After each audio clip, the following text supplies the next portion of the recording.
What's up guys, it's Suijin here, welcome back to Yu-Gi-Oh! Deck of the Day. Today we have something very special. After 2 decades, Konami decided to make Gate Guardian a playable archetype, and I have to give props to Konami this time. They actually managed to make one of the most unplayable boss monsters in Yu-Gi-Oh! History an actually really good deck. I feel like the concept of this deck is really cool because it's very reminiscent of the duel with the Paradox Brothers in Duelist Kingdom. I'm going to explain every single similarity that they tried to give from those absurd rules back in the day, and they tried to make them into actual effects, which is really cool. And the concept of the Gate Guardian now being a fusion deck that is very similar to the XYZs, where they have a fusion with all three, but we do have different fusion monsters with any two of them. It's actually really decent, and it actually works for the deck. It gives the deck something to do, because we did have so many bricky monsters that they weren't really doing anything on their own, but by fusing them from basically anywhere for your boss monster or your field and your spell and trap zone for any of the other monsters is actually an insane idea, and I will feel like Konami can do this for a lot of other archetypes. Any one of those absurd decks that aren't actually a deck or they really need good support, when Konami puts their thought into it, then they can basically make something work. So I'm excited to see what other things they can come up with, but for now, let's see exactly what this deck can do. Of course, it's not anything competitive, but for a deck that is actually something that we thought was going to be completely unplayable regardless of what they printed, they managed to make it pretty good. So before we begin, if you enjoy the video, give it a thumbs up, subscribe to the channel so you don't miss our upcoming content, and now let's get to the deck profile. So let's start with the Gate Guardian pieces. We have 2 copies of Sanga of the Thunder, 2 copies of Kazejin, and 2 copies of Suijin. Now these cards on their own, they don't really do anything. They all share the same effect that when they get attacked, you can make your opponent's monsters attack 0. It's an effect that you can use only once while they're face up on the field.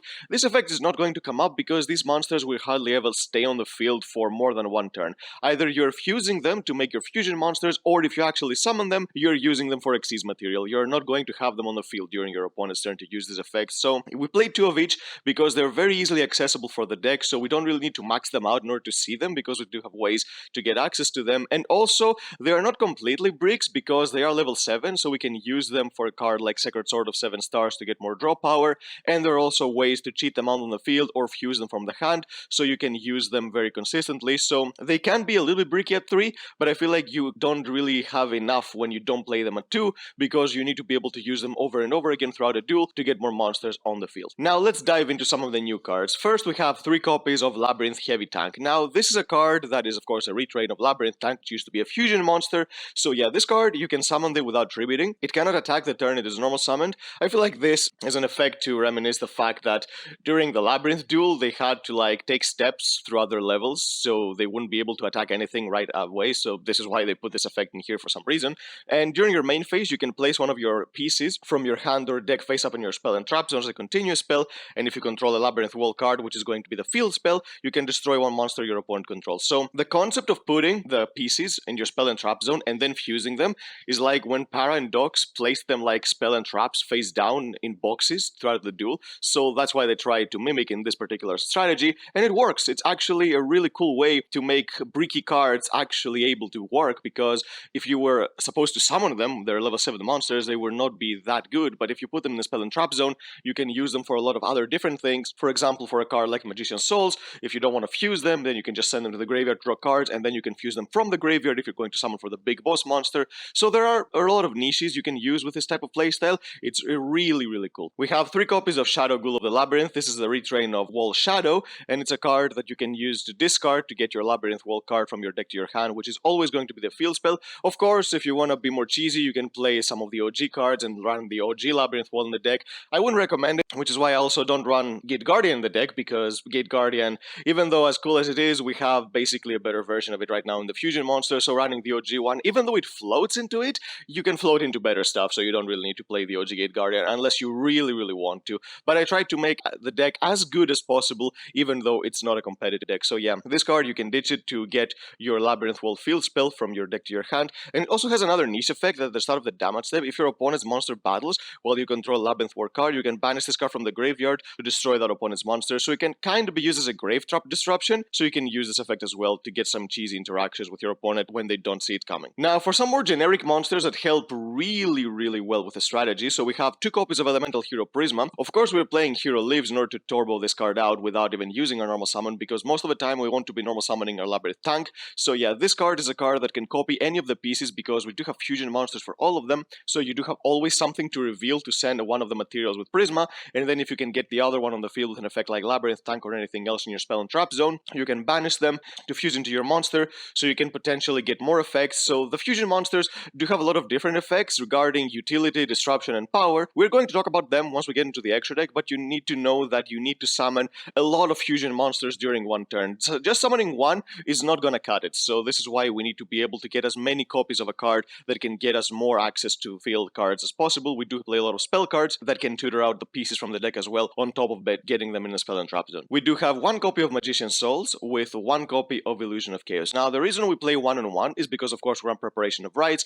If we didn't have Illusion of Chaos, then yes, maxing out on Magician's Souls would basically be the correct call, but because we do have Preparation of Rites, it's like we're playing 5 copies of this card, and the cool thing is, Kazejin is a target you can send with Magician's Souls because it's a spellcaster monster that is level 6 or higher, so you can basically keep your Illusion of Chaos in your hand every time you search your Magician's Souls, so you can always keep getting the effect off, because Kazejin and all those other monsters, they're level 7 monsters, so maybe sometimes you're going to have a Sacred Sword of 7 stars in your hand, and you don't have a Kazejin or another level 7 in your hand, so if you want, you can keep your Illusion of Chaos in your hand, put something else on top of the deck when you search your Magician's Souls. You're still going to be able to special summon it because you can send Kazejin from your deck to the graveyard, and then you can banish your Illusion of Chaos for Sacred Sword of 7 stars because it's level 7 as well. So it does have this interaction as well. Now, moving on to the spell cards, we have 3 copies of Labyrinth Wall Shadow. Now, this is the field spell of the deck, and it's basically the bread and butter. So this is why we want to max it out by playing Terraforming and, of course, 3 copies of Shadow Ghoul. So this card says that monsters cannot attack the turn they are summoned except monsters whose original level is 5 or higher. Once per turn during your main phase, you can place one of your pieces from your hand or deck in face up in your spell and trap zone, and at the start of your opponent's battle phase, you can target a monster your opponent controls with less than 1600 attack and destroy it. So let's break down what this card does. The same effect again, same to Labyrinth Tank. It's an effect that tries to basically make it feel like you're playing a Labyrinth duel. Same with the last effect, because if your opponent has something less than Wall Shadows of attack, which is 1600, you can basically destroy it right away by sliding through the wall straight to your opponent's pieces. So yeah, that's something cool as well. So the effect we obviously care about is the effect to place a piece in the spell and trap zone. So the cool thing about this card is that it's not a hard once per turn. So the more copies of this card you have, the more of the Sanga, Kazejin, and Suijin you're going to be able to place in your spell and trap zone in order to be able to make more fusion. So this is why we want to max out on this as well. It's tempting to play cards like Destrudo, Ravine, maybe Set Rotation and stuff like that, but the thing is, we do play a spell card in our deck that locks us into fusion monsters, so sometimes Destrudo can feel a little bit weird because we do have a really important card that we need to play which locks us into fusions, so this is why I'm not really keen on playing it. You can try it if you want, but I just don't feel like it's super necessary. We play 3 copies of Double Attack, Wind and Thunder. This is the quick play card that's basically a card that destroys something, so it's another disruption. So if you control a Gate Guardian monster, which is going to be any one of your Gate Guardian fusion monsters, which they're all Gate Guardian regardless of what you fuse with, you can target a card on the field and destroy it, and during the main phase you can banish this card from the graveyard to add one of your pieces that is banished or in your deck to your hand. So the cool thing about these cards is that there are some cards that share this effect, which is why we don't really need to play 3 copies of all of the pieces, because we can add them back.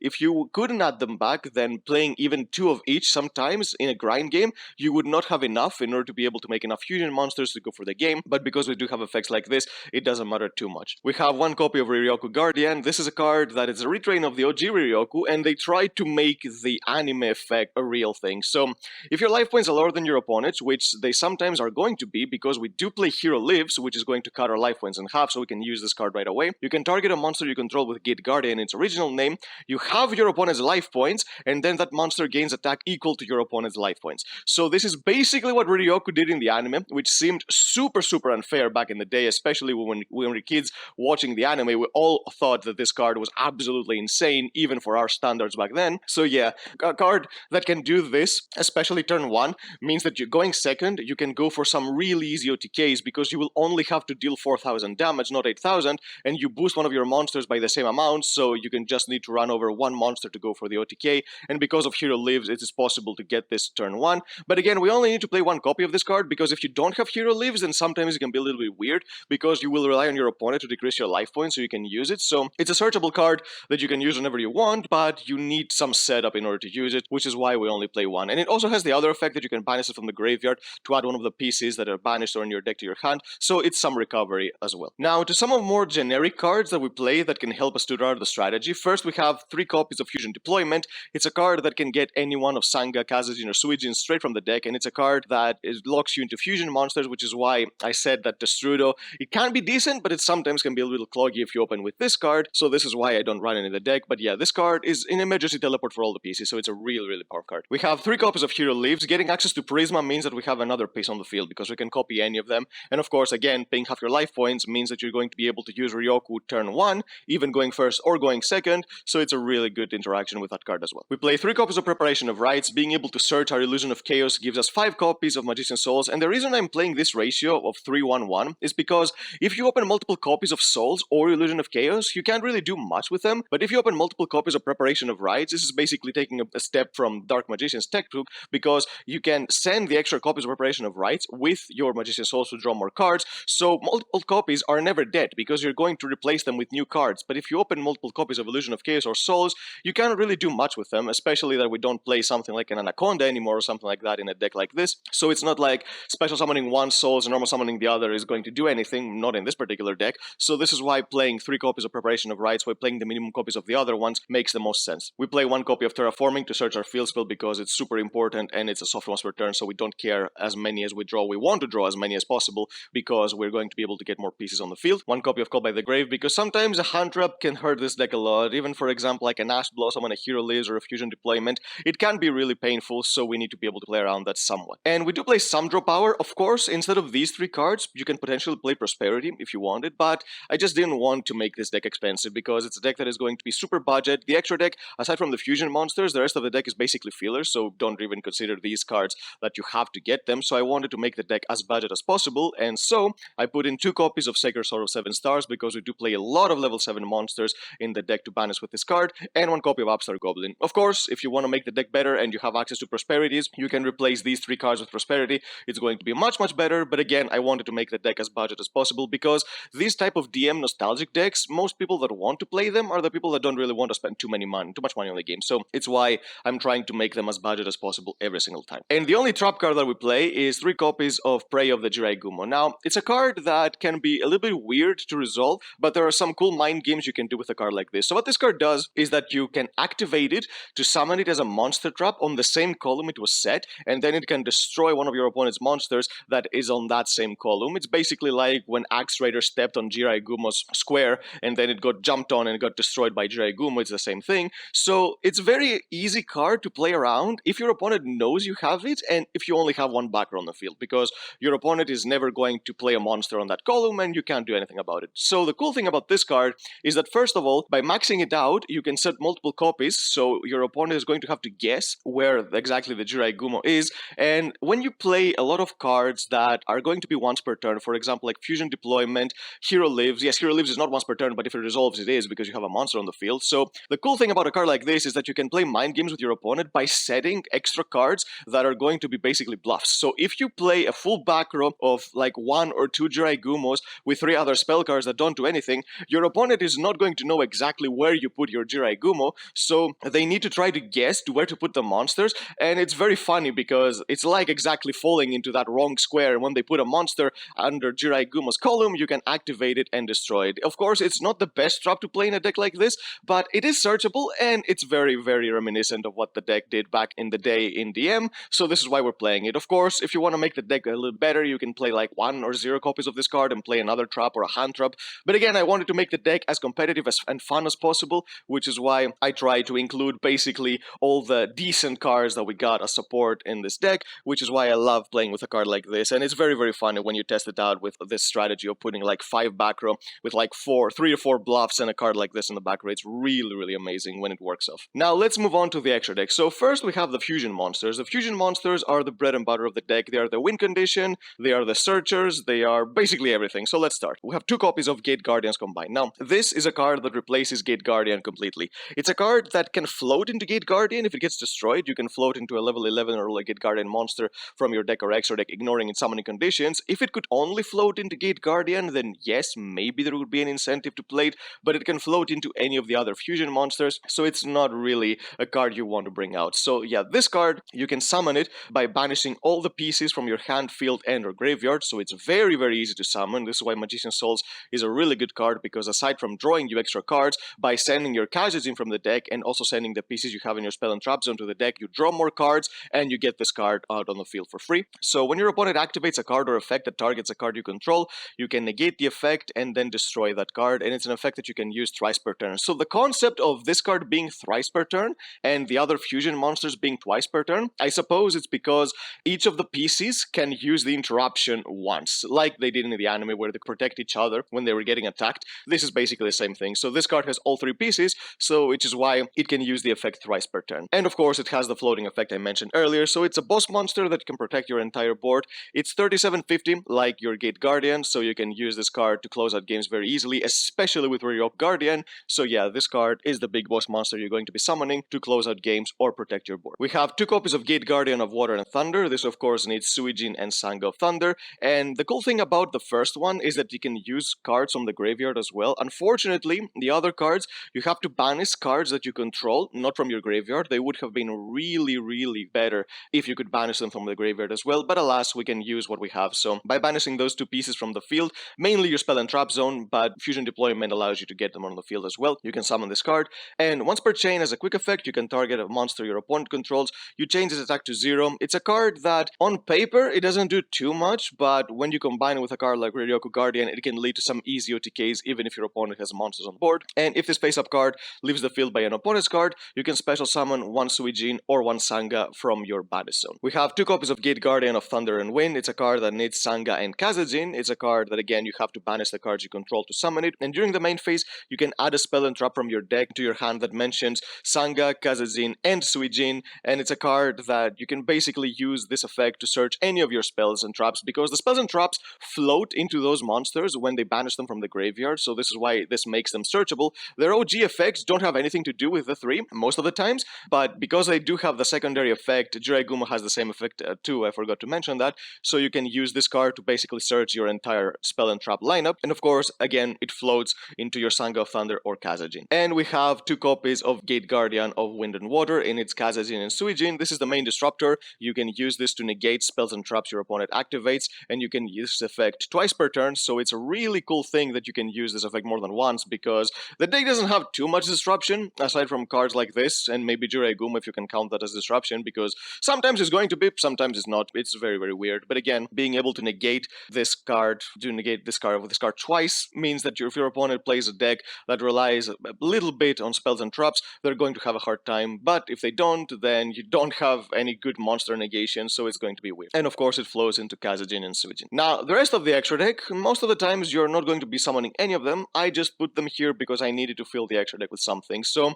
the main thing that comes to mind with this deck is rank 7 monsters, because we do have a Labyrinth Tank that you can summon, which is a level 7 monster you can summon without tributing, and sometimes you can get one of the pieces on the field. So we have one copy of Diablosis.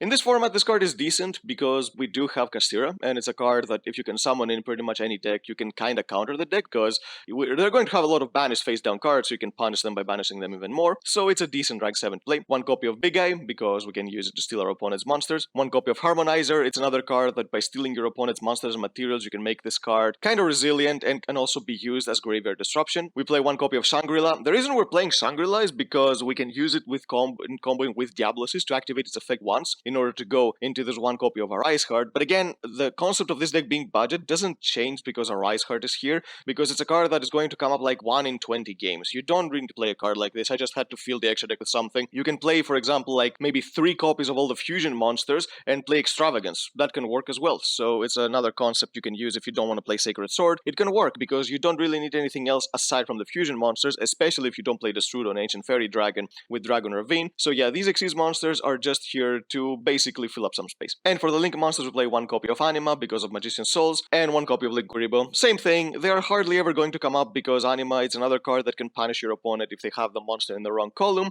which is weird with this deck. It actually fits better because you do have a card like Jiraiguma which can basically do the same thing, so it kind of fits with the theme, but not really. And Link Kuribo, of course, to protect from one of the attacks. So yeah, don't really feel pushed to play any of these cards I showed you. The fusion monsters are the only ones you're going to need 99% of the time. So yep, that's the deck, guys. I'm so glad that we finally have a Gate Guardian archetype, and I hope that down the road we're going to get more of those legacy monsters and supports that we can basically make all of the iconic cards into archetypes. And this right here here has proven that Konami, when they want to do it, they are going to make something really good, even for the most unplayable of monsters. So anything can become playable as long as Konami wants it, and this here is the proof. So yep, that's the deck, guys. Thank you for watching. If you enjoyed it, give it a thumbs up, subscribe to the channel so you don't miss our upcoming content, and we'll see you next time.